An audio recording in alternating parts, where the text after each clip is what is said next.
Deepavali shopping start ஆயிடுச்சு. தீபாவளி மட்டும் கிடையாது, வீட்லயே ஒரு ஃபங்க்ஷன் இருக்கிறதுனால ரெண்டுத்துக்கும் சேர்த்து புடவை எடுத்துலான்னு டி நகர் போயிருந்தேன். ஸ்பேஸில் எடுக்கலான்னு போயிட்டு கடைசியில இந்த புடவை தான் எடுத்திருந்தேன். அண்ட் ஆல்சோ நகை விலை வர ட்ராப் ஆயிடுச்சாங்க. அதுவும் கொஞ்சம் கலெக்ஷன்ஸ் எல்லாம் பார்த்துட்டு அதுலயே ஒன்னு பிடிச்சிட்டு வீட்டுக்கு வந்தாச்சு. சும்மா சொன்னேன், ஏற்கனவே குறைஞ்சிருக்கப்போ ஒன்னு வாங்கியிருந்தேன், அதை நான் காமிக்கிறேன். இந்த சாரி டிரா பண்ணிருக்கேன் பாருங்க, எத்தனை பேருக்கு பிடிச்சிருக்குன்னு கமெண்ட்ல சொல்லுங்க. அண்ட் ஆல்சோ இந்த நெக்லஸ் எத்தனை கிராம் இருக்குன்னு கமெண்ட்ல சொல்லுங்க. வீடியோ லாஸ்ட்ல சொல்றேன்.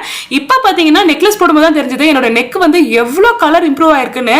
அதுக்கு காரணம் டெர்ம்டாகோட 5% கிளைகாலிக் ஆசிட் ஸ்ப்ரே தான். ஃபர்ஸ்ட் ஆஃப் ஆல் இது டெர்மடாலஜிக்கலி அப்ரூவ்டு ப்ராடக்ட்ங்க. இதோட விசிபிள் ரிசல்ட்ஸ் 3 to 4 வீக்ஸ்ல தெரிஞ்சிரும்னு கிளினிக்கலி அப்ரூவ் பண்ணிருக்காங்க. இது ஸ்ப்ரே ஃபார்ம்ல இருக்கிறதுனால உங்களுக்கு டியோ ரோலான்ல இருக்கிற மாதிரி பிசு தன்மைலாம் இருக்காது. ஜஸ்ட் ஸ்ப்ரே பண்ணிட்டு நீங்க இந்த மாதிரி தடவி கொடுத்தீங்கன்னா போதும். இது நெக்குக்கு மட்டும் இல்லாம உங்களுடைய elbow, under arms, knees and also inner தைக்கு யூஸ் ஆகும். அண்டர் ஆர்ம்ல உங்களுக்கு ஆர்டர் இருந்ததுன்னா அதையுமே இது கண்ட்ரோல் பண்ணி கொடுக்கும். ரோல் ஆன் மாதிரி போட்டு உங்களுக்கு அண்டர் ஆர்ம் பிக்மெண்டேஷன் ரெடியூஸ் பண்ணாம இந்த மாதிரி ஸ்ப்ரே போட்டீங்கன்னா உங்களுக்கு நல்லாவே டிஃபரன்ஸ் தெரியும். நெக்குக்கு பாருங்க பிஃபோர் அண்ட் ஆஃப்டர் பிக்சர்ஸ் எவ்வளவு உங்களுக்கு பிக்மெண்டேஷன் இம்ப்ரூவ் ஆயிருக்குன்னு. இந்த நெக்லஸ் பாத்தீங்கன்னா 7 பவுன் கிட்ட வருங்க. ஆனா கழுத்து வந்து நெக்லஸை விட இந்த மாதிரி டிஸ்கலரேஷன் ஆகாம பாத்துக்கணும்னா இந்த ஸ்ப்ரே சூப்பரா இருக்கும். இது வாங்கணும்னா ஸ்கிரீன்ல இருக்க QR கோட ஸ்கேன் பண்ணி வாங்கிக்கலாம். அப்படி இல்லைன்னா பர்பிள் ஆப்ல அவைலபிளா இருக்கு. வேணும்னா செக் பண்ணுங்க. அடுத்த வீடியோல சந்திப்போம். Bye by.